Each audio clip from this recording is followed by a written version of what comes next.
Hello and welcome back to the Earle Wellbeing YouTube channel with me, Earle. And today I am delighted to be joined by Dr Samantha Wild, and she is Bupa's clinical lead for women's health and also a GP within their health clinics.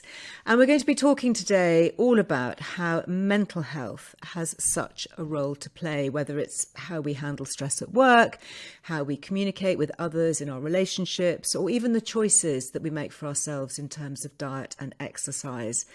You know, our mental health can really shape how we see ourselves and how we interact with the world around us. So we're going to discuss what strategies and solutions are available to support our mental health, especially during menopause. So if you're watching this and you know that something isn't quite right, know that you are not alone and there are a number of options available to help, as we shall shortly be discussing. So Samantha, welcome back to Earle Wellbeing. It's lovely to chat here again. And just for the viewers at home, if you missed my previous discussion with Samantha, it was a couple of years ago now, we talked about managing menopause symptoms, and it's a really great chat. So do give it a watch. My team will pop a link to the video below so that you can catch up later. But first, I think an important place to start is to explain just how menopause can impact our mental health and why. I know it can come as a surprise to many women, so I wonder if you could chat a little about why our mental health can take such a knock, particularly at this time of life.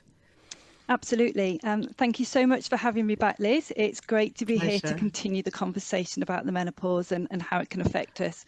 And as you said, the menopause doesn't just cause physical symptoms. For some, it can affect their mental well-being too. Women might experience many different symptoms, including feeling low, anxiety, mood swings, problems with memory and concentration, low energy and motivation, irritability, aggression, panic attacks, new fears and phobias, and low self-esteem.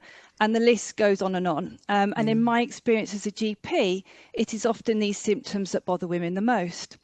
And this has also been confirmed by data which we've been collecting for 2 years now from our Bupa Menopause Plan, which we launched in 2021 to our customers and Bupa colleagues. And this has consistently shown that the most severe symptoms reported were physical and mental exhaustion, sleep problems, and psychological issues such as depression and anxiety. And what I find very concerning is that many women have told us that they weren't aware that these symptoms were related to the menopause.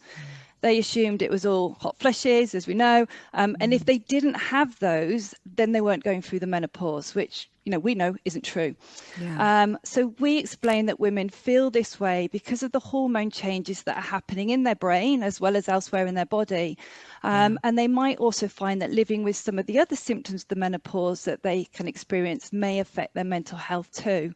So things like dealing with symptoms of weight gain, joint pain and hot flushes, they can all be difficult to cope with, and that might impact their mood. Sure. They may have difficulty sleeping, they might have night sweats and bladder problems that stop them getting a good night's sleep and getting enough rest. And so obviously this also contributes to feeling low and stressed. Oh my goodness, it's just such a big area, isn't it? And It's huge. in terms of mental health, it's not just a case of feeling a bit down from time to time either. And I know from my work at Earle Wellbeing and everything that we do here, a lot of women feel that they've really lost their zest for life. They talk about maybe feeling flat, but it can also cause other things like anxiety, panic attacks. I know the menopause campaigner, Diane Danzebrink, she's been very vocal about how her symptoms left her feeling suicidal. So can you share some symptoms of poor mental health and how that can materialize in our lives and be a sign that, something isn't quite right? Yes, of course. And just to say what an absolute inspiration Diane is for sharing her Really. story and raising awareness with Make Menopause Matter. And I'd obviously encourage everyone to go and look up Diane and look at some of that work that she's done. So lots of women going through the perimenopause and the menopause often report experiencing panic attacks for the first time in their lives, which are connected to those changing levels of hormones that I mentioned. Very commonly, I see women who have found that the little things that they know in the past wouldn't have troubled them at all suddenly seem like huge hurdles to overcome. And this often includes things like traveling. So driving on the motorway is often a new fear. using the Gosh. underground, or flying. And for some, it could even just be going out and socializing. And I think for a lot of women, having to stay at home during COVID times really Yeah. exacerbated this, making it harder to get back to those normal demands of life.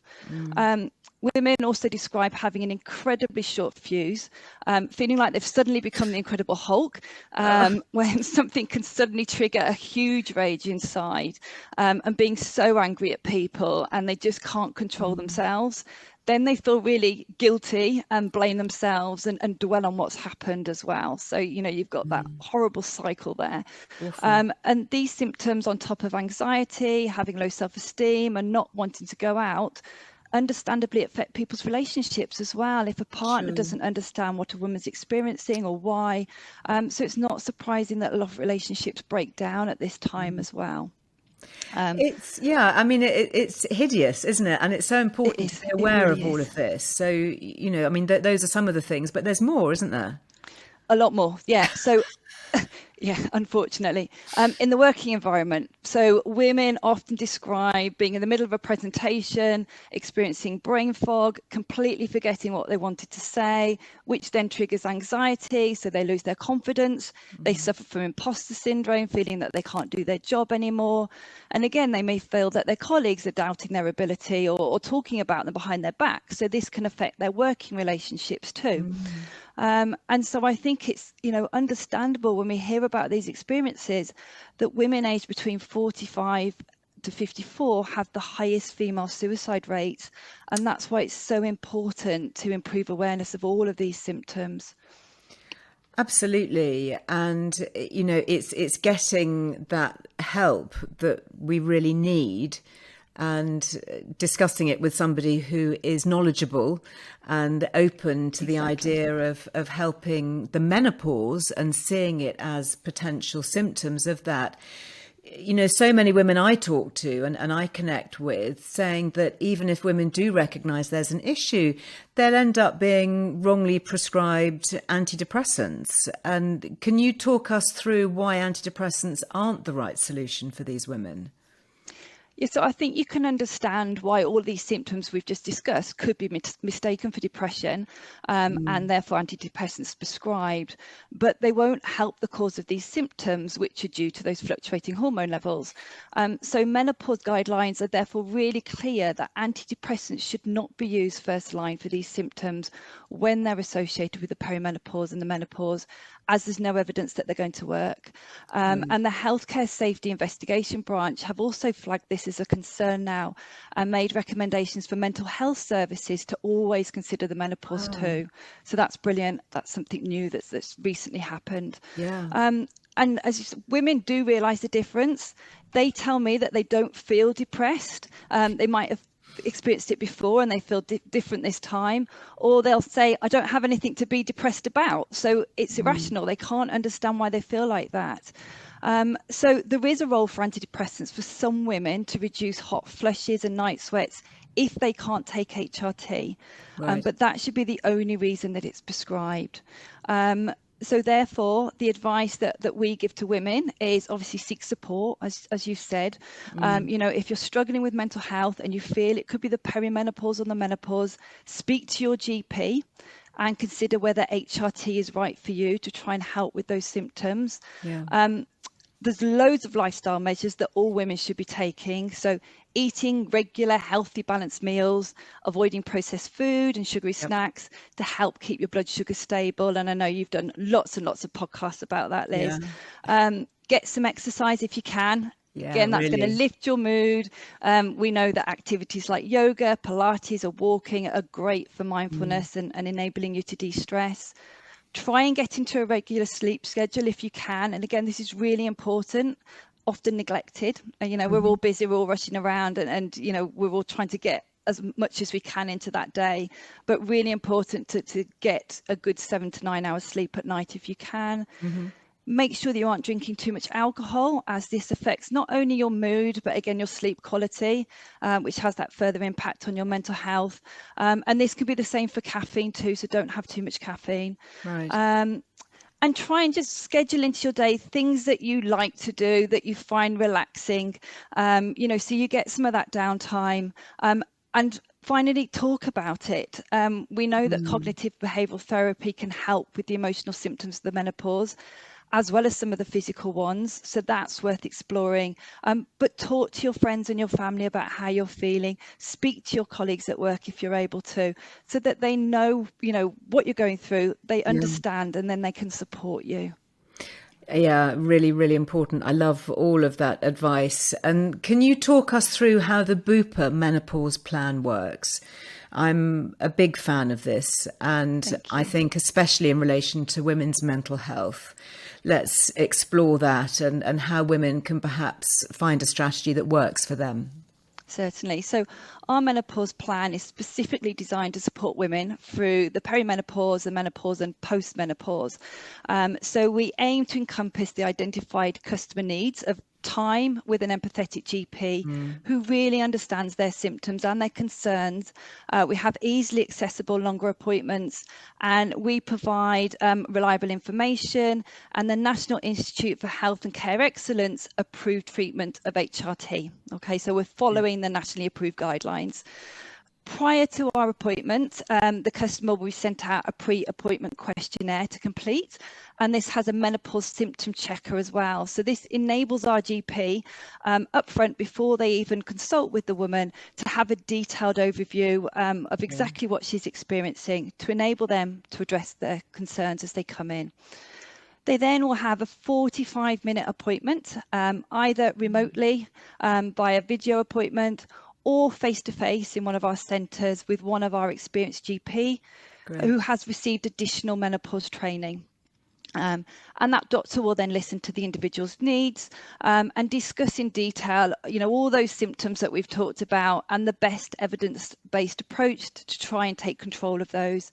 And together, we'll agree a mutually holistic menopause treatment plan. Okay, so brilliant. Something that we both feel happy with. Yeah.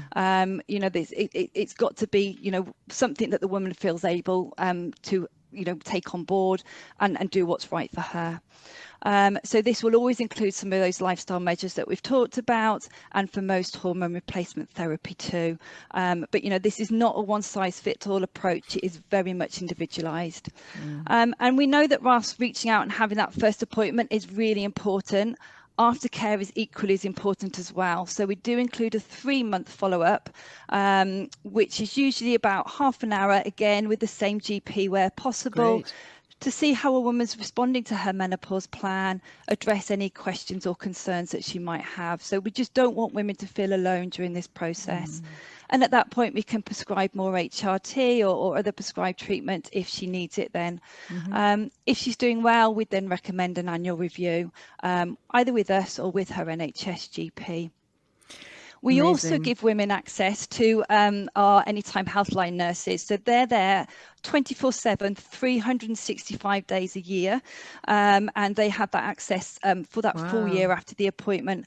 All the nurses have been upskilled in menopause care, and they really are an absolutely invaluable resource to support our women further.